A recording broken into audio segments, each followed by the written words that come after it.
Hello student, welcome back to my channel AI biology और it's me Avinash Shingade. और इस video में हम डिस्कस करने वाले हैं कॉजेस ऑफ कैंसर और ट्रीटमेंट ऑफ कैंसर। ये दो टॉपिक हम इस वीडियो में डिस्कस करेंगे। क्या डिस्कस करेंगे? कॉजेस ऑफ कैंसर डिस्कस करेंगे और एक करेंगे ट्रीटमेंट ऑफ कैंसर। थोड़ा ज़्यादा लिखा है मैंने क्योंकि बोर्ड का जो लिमिटेशंस, मतलब ऑब्वियसली बात है कि इससे ज़्यादा मैं लिख भी नहीं सकता। तो इसके प्रीवियस वाले वीडियो में पहले हम डिस्कस करेंगे। प्रीवियस वाले वीडियो में हमने डिस्कस किया है कि जो कि टाइप्स ऑफ ट्यूमर हमने डिस्कस किया है। कैंसर का पहला जो पार्ट है वो पार्ट भी देख लीजिए, उसमें मैंने tumour types of tumour discuss किए और टाइप ऑफ कैंसर भी डिस्कस किए। ठीक है, वो वीडियो आपने नहीं देखा है तो इस वीडियो के डिस्क्रिप्शन बॉक्स में आपको उसके लिंक मिल जाएंगे। ठीक है, तो वो भी क्लियर कर लीजिए। ज्यादा यहाँ पर लिखा है जो मतलब ब्लैक ब्लैक आपको दिख रहा होगा, तो आप मेरी एक आपसे रिक्वेस्ट है कि आप स्टेट बोर्ड का जो बुक्स है, स्टेट बोर्ड वाला जो बुक्स है वो बुक्स निकाल के रखिए। उसी में से मैंने वो रेफरेंस लिया है और सारी बातें उसी में से मैंने ली है। ठीक है, आपको जो समझ में नहीं आए वो आप बुक्स में देख सकते हो। ठीक है, बाकी मैं आपको कंटेंट में कमतरता आपको नहीं देखने को मिलेंगी। सारी बातें एकदम इजी से मैं आपको क्लियर करूंगा। बात क्लियर है? ठीक है, और अनदर एक रिक्वेस्ट है, आप नए आए तो जरूर से चैनल को सब्सक्राइब कीजिए और शेयर भी करते जाइए, और कोई डाउट्स हो तो कमेंट्स भी करते जाइए। ठीक है, क्लियर है यहाँ तक बातें? ठीक है, हम डिस्कस करेंगे कॉजेस ऑफ कैंसर। तो मतलब कैंसर होता किसके वजह से है?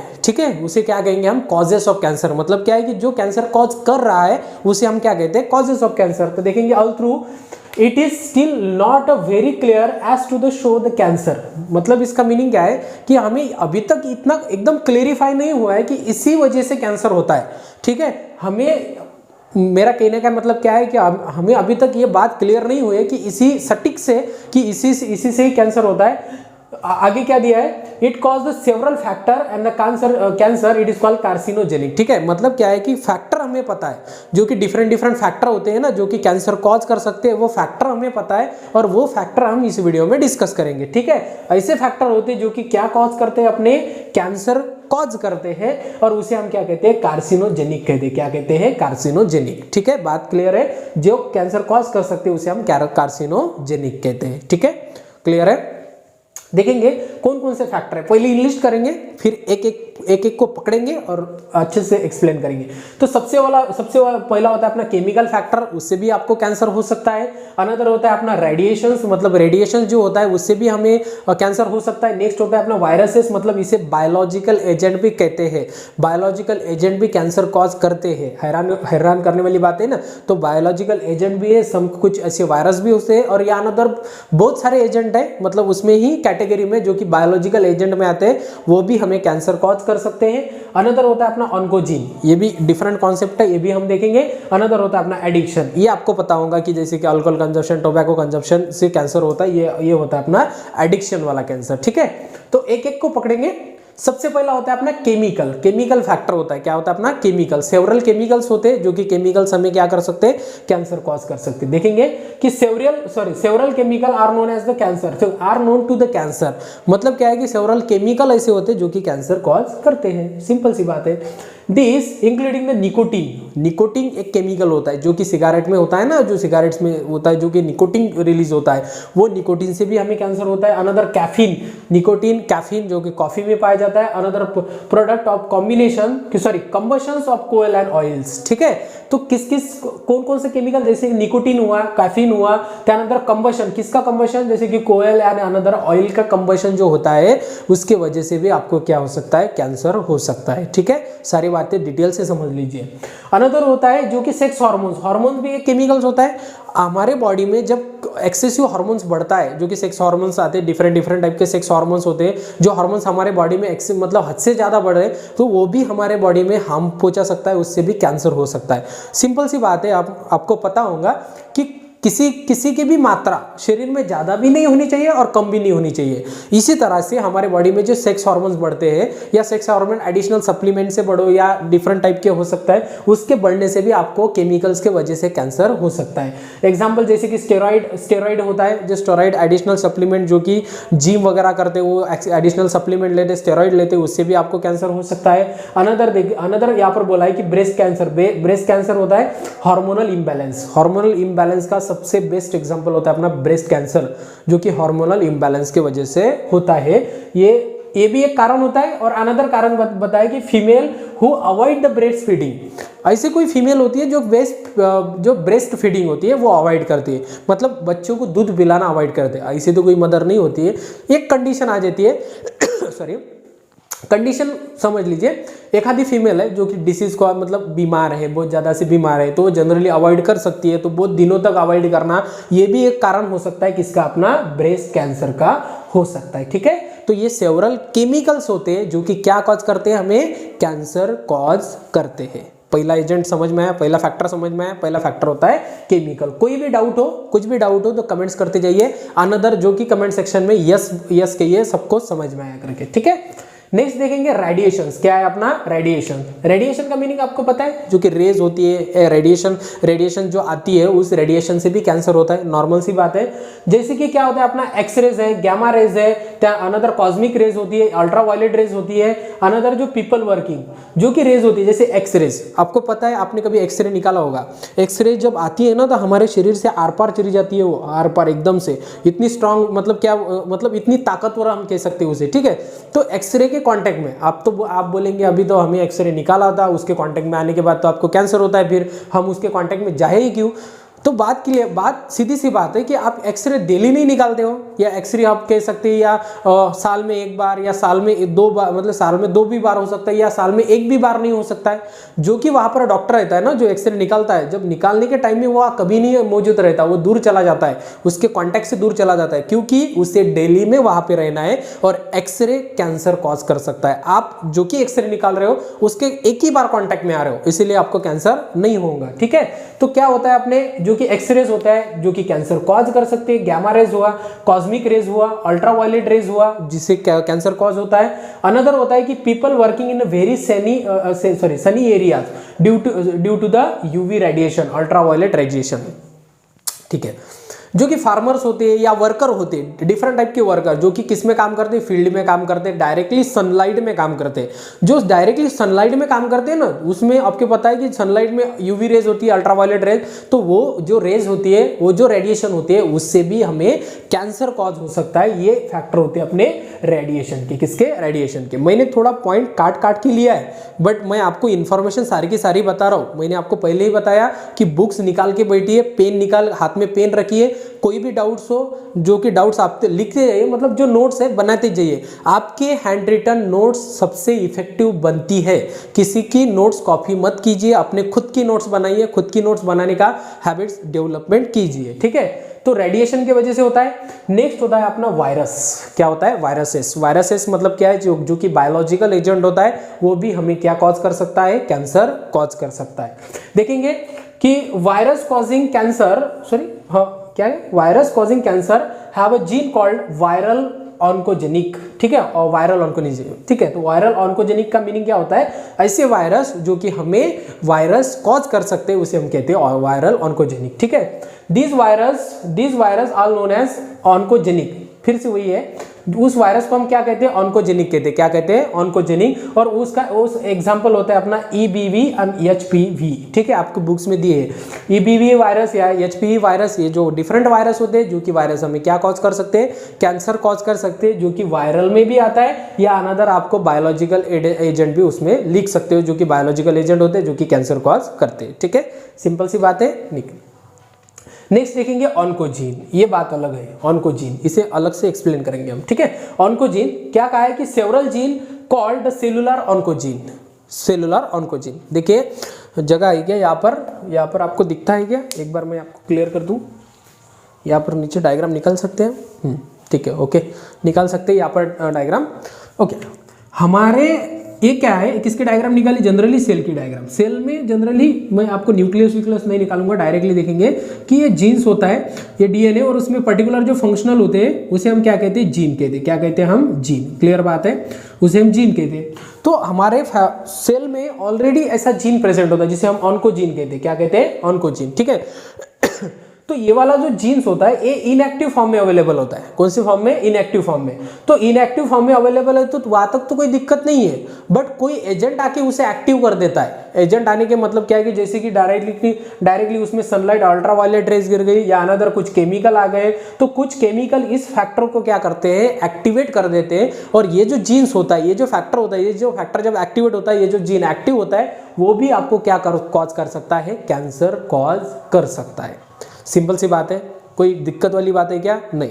देखेंगे आगे, several gene called cellular oncogenes कहते हैं उसे, ठीक है। सेलुलर का मीनिंग क्या है? कि ऑलरेडी हमारे सेल में वो प्रेजेंट होता है, जिसे और में प्रोटो ऑन्कोजेनिक कहते हैं। प्रोटो का मीनिंग पहले होता है, ठीक है। प्रोटो ऑन्कोजेनिक मतलब पहले से ही हमारे बॉडी में कुछ ऐसे फैक्टर होते हैं जो कि हमें कैंसर कॉज कर सकते हैं, उसे एक्टिवेट करने की जरूरत होती है, ठीक है। मतलब जरूरत तो ही नहीं, सम कोई होगा या अनदर कुछ केमिकल आपने ले लिए, कुछ केमिकल या अल्कोहल आप कंजप्शन कर रहे हो, तो उससे वो जीन एक्टिव हो सकता है। और वो जो एक्टिव वैसे नहीं होगा, नेचुरली वो जीन कभी एक्टिव हो नहीं सकता है, ठीक है। तो कोई आप नहीं कर रहे इस फैक्टर में का, आप कोई कुछ भी नहीं कर रहे तो आपको कैंसर होने के चांसेस बहुत कम होते हैं, ठीक है। तो ये होता है अपना ऑन्कोजेनिक। और नेक्स्ट और कॉमन होता है जो कुछ सबको पता है, ये है अपना एडिक्शंस। क्या होता है? एडिक्शन। एडिक्शन का मीनिंग क्या होता है? लत लगना। लत लगते है ना, अभी लत लगता है, जो एडोलेसेंट एज आपकी जो एज होती है उसमें ही लत लगती है। तो देखो कि different type of addictions like smoking, simple सी बात है, स्मोकिंग या अनदर होता है च्यूइंग द टोबैको खाना। त्यानंतर क्या होता है कि लीड टू द कैंसर, इससे क्या होता है? कैंसर होता है। जैसे कि माउथ कैंसर होता है। कौन सा कैंसर? Mouth cancer. जैसे कि अल्कोहल कंजप्शन करना, ये भी लत होती है। तो ये अल्कोहल कंजप्शन, ये तो बहुत बड़ी लत होती है, ठीक है। Alcohol consumption result for the cancer, इससे भी कैंसर होता है। जैसे कि ईसोफेगस का कैंसर, ये जो हमारा है ना, ये सॉरी ये जो अन्न नलिका जिसे हम क्या कहते हैं? ईसोफेगस, रेस्पिरेटरी सिस्टम के बीच पीछे वाला जो पोर्शन होता है ईसोफेगस, आपको पता है। ईसोफेगस जो स्टमक होगा या इंटेस्टाइन होगा या अनदर लिवर आल्सो, ये भी इससे भी क्या होता है? मतलब डिफरेंट टाइप के लिवर का कैंसर, इंटेस्टाइन का कैंसर, स्टमक का कैंसर हो सकता है। ईसोफेगस का भी कैंसर हो सकता है, किससे? अल्कोहल कंजप्शन से, ठीक है। और लास्ट में मैंने ये जानबूझ के लाइन लिए, drugs also cause the cancer. मतलब ड्रग्स वाले भी ध्यान रखिए, ड्रग्स से भी कैंसर होता है। तो किसी भी तरह का नशा नहीं करना चाहिए। सादी सिंपल सी रहो, अच्छे से रहो, ज्यादा दिन तक रखो, जो कि नेचर है उसका आनंद लेते रहो, ठीक है। तो अच्छे से रहिए। ये हो गया अपना कंप्लीटली टॉपिक। देखेंगे completely topic causes of cancer. ये डिफरेंट फैक्टर होते हैं जिससे हमें कैंसर कॉज हो सकता है। ओके, क्लियर है यहाँ तक बात? ठीक है, समझ में आ रहा है तो जल्दी से चैनल को सब्सक्राइब कर दीजिए, और जो कि आपके दोस्त है उसे जल्दी से शेयर भी कर दीजिए कि यहाँ पर ट्रीटमेंट। नेक्स्ट देखेंगे हमें ट्रीटमेंट ऑफ कैंसर, कि कैंसर की ट्रीटमेंट कैसे की जाती है। पहले आपको दिया है कि cancer treatment consist of combination of number of therapies. मतलब कैंसर में एक पर्टिकुलर ट्रीटमेंट नहीं किया जाता, तो एक कॉम्बिनेशन होता है, डिफरेंट कॉम्बिनेशन। मैं आपको बताऊंगा आगे कि कॉम्बिनेशन किस तरह से दी जाती है। तो कॉम्बिनेशन होता है कैंसर में, एक पर्टिकुलर ट्रीटमेंट नहीं होती है। तो देखेंगे केमियोथेरेपी मतलब केमिकल या ड्रग्स दे देना, रेडियोथेरेपी वही रेडिएशन दे देना, सर्जरी मतलब पार्ट रिमूव करना, इम्यूनोथेरेपी मतलब इम्यून सिस्टम बढ़ाना, और सपोर्टिव थेरेपी मतलब क्या है कि सपोर्टिव थेरेपी आप अलग से पढ़ेंगे हम। सबसे पहला होता है अपना केमोथेरेपी। क्या होता है? केमोथेरेपी। क्या होता है अपना? केमोथेरेपी। देखेंगे कि chemotherapy certain anti cancerous drugs, the anti cancerous drugs check the cell division by the inhibiting DNA synthesis. ठीक है, क्या कहा है इसमें कि सर्टन एंटी कैंसर ड्रग्स दिया जाएगा। कौन से थेरेपी में? केमोथेरेपी में। बात क्लियर है? एंटी कैंसर ड्रग्स दिएंगे, तो ये एंटी कैंसर ड्रग्स करेंगे क्या? हमने तो ले लिए, तो लेने के बाद हमारे बॉडी में करेंगे क्या? तो करने का जो बात है, एक बात ध्यान में रखिए, आप पार्ट 1 पहले से देख लीजिए। आपको cancer, what is mean by cancer, मतलब कैंसर होता क्या है वो समझ में आ जाएगा। मैंने वहाँ पर बताया कि कॉन्टैक्ट इनहिबिशन प्रॉपर्टी क्या होती है, कैंसर किसे कह सकते हैं, और कौन सा कैंसर माइग्रेटरी होता है, कौन सा कैंसर नहीं होता है। ये बातें आपको पहले समझ में आना चाहिए, नहीं तो ये कैंसर ये समझ में नहीं आएगा, उतना समझ में नहीं आएगा। ठीक है, तो एंटी कैंसर ड्रग्स लेंगे, जो कि एंटी कैंसर ड्रग्स होती है, जो कि cell division by the inhibiting. किसको इनहिबिट करता है वो? DNA synthesis. इनहिबिटिंग मतलब रोकना, किसको रोकता है वो? डीएनए सिंथेसिस को।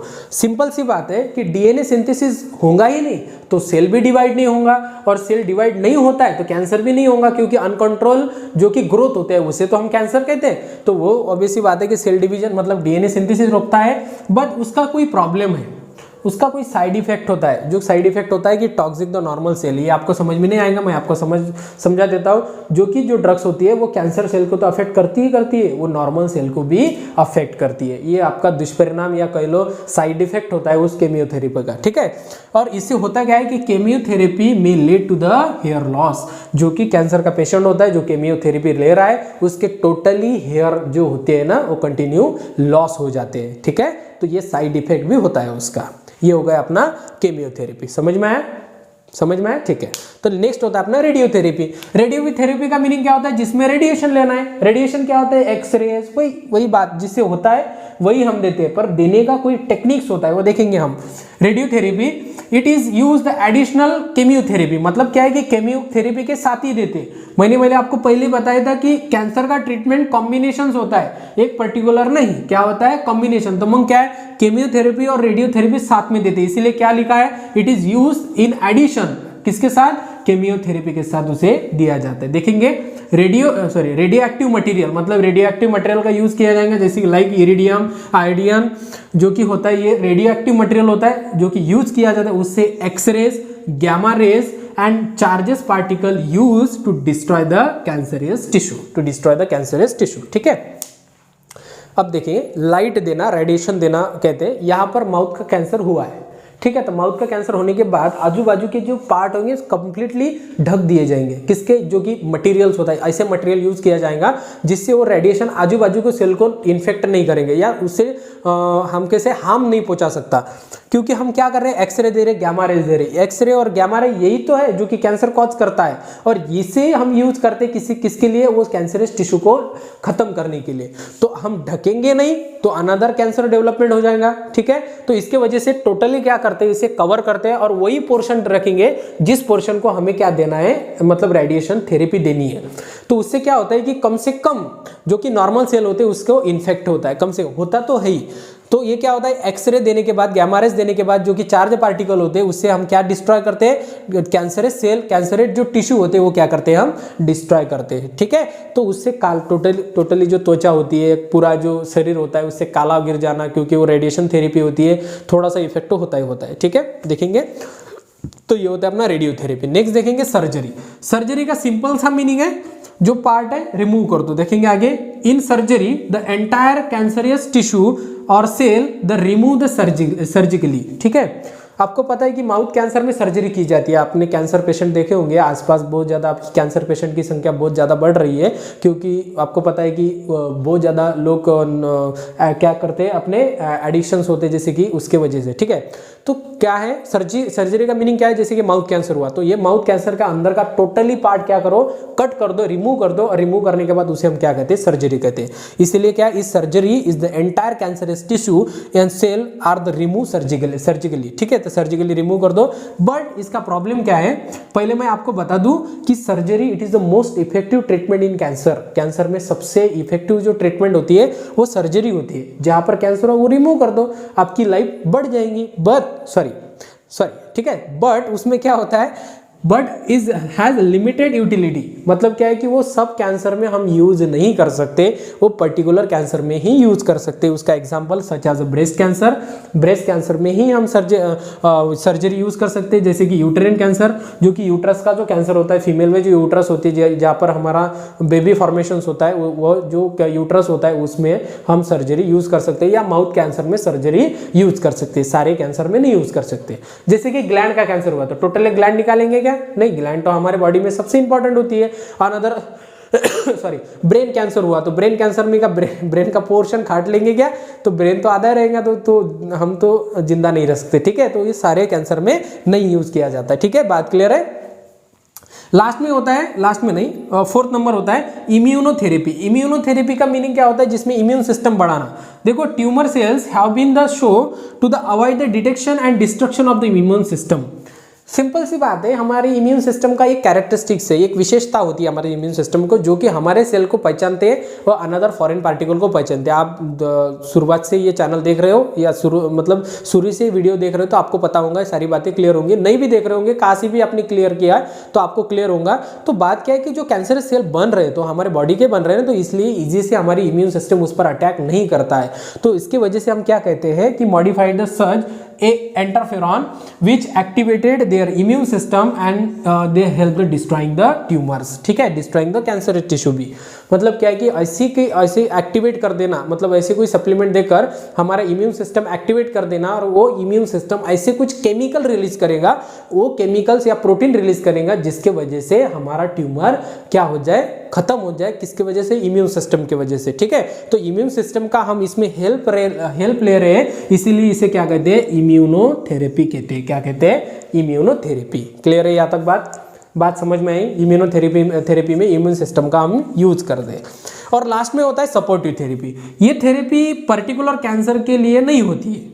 अब बोलेंगे सर कैंसर में पढ़ा रहे तो कैंसर के लिए होंगी ना, तो कैंसर के लिए नहीं, वो कैंसर पेशेंट के लिए होती है। ठीक है, सपोर्टिव थेरेपी का मीनिंग क्या होता है? मैंने ज्यादा पॉइंट लिए नहीं। This therapy varies depending upon the condition of individual patient, मतलब डिफरेंट पेशेंट की वजह से। जैसे कि केमियोथेरेपी, जब केमियोथेरेपी लेने से हमारा हेयर लॉस हुआ, रेडियोथेरेपी लेने से टोटली बॉडी काली हो गई, तो इसको जो कि पेशेंट के कंडीशन को ठीक करने के लिए या पेशेंट को फिजिकली भी दी जाती है, मेंटली प्रिपेयर करने के लिए, मेंटली फिजिकली प्रिपेयर करने के लिए जो थेरेपी दी जाती है पेशेंट की हेल्थ अच्छे करने के लिए, तो उस थेरेपी को हम क्या कहते हैं? Supportive therapy. जो कि केमियोथेरेपी, रेडियोथेरेपी, सर्जरी, इससे जो प्रॉब्लम हुआ है, उससे जो साइड इफेक्ट हुआ है, उससे अच्छा करने के लिए सपोर्टिव थेरेपी दी जाती है। बात क्लियर है? बात क्लियर है? सबको क्लियर है? ठीक है, तो आप टोटली आपको कैंसर, ये कैंसर लास्ट वाला मतलब कैंसर का पार्ट 2 था। पार्ट 1 और पार्ट 2 में ये हमने कैंसर खत्म कर दिया है। आपको कोई भी डाउट हो तो जल्दी से आप कमेंट्स भी कर सकते हो, जो भी हो यहाँ पर केमिकल्स या रेडिएशन जो भी आप रिवीजन कर सकते हो, फिर से भी वीडियो देख सकते हो, ऑलरेडी यूट्यूब पर अपलोड हो चुका है। और एक बात, जो कि कमेंट्स है वैसे आप नहीं जाएंगे, ठीक है, जो कमेंट्स है वो कमेंट्स करते जाइए, जो कि अच्छा वो आपको समझ में आए नहीं आए, जो भी हो कमेंट्स करते जाइए, और लास्ट में जिसे ज़रूरत है उसे ज़रूर से शेयर कीजिए। ठीक है, धन्यवाद।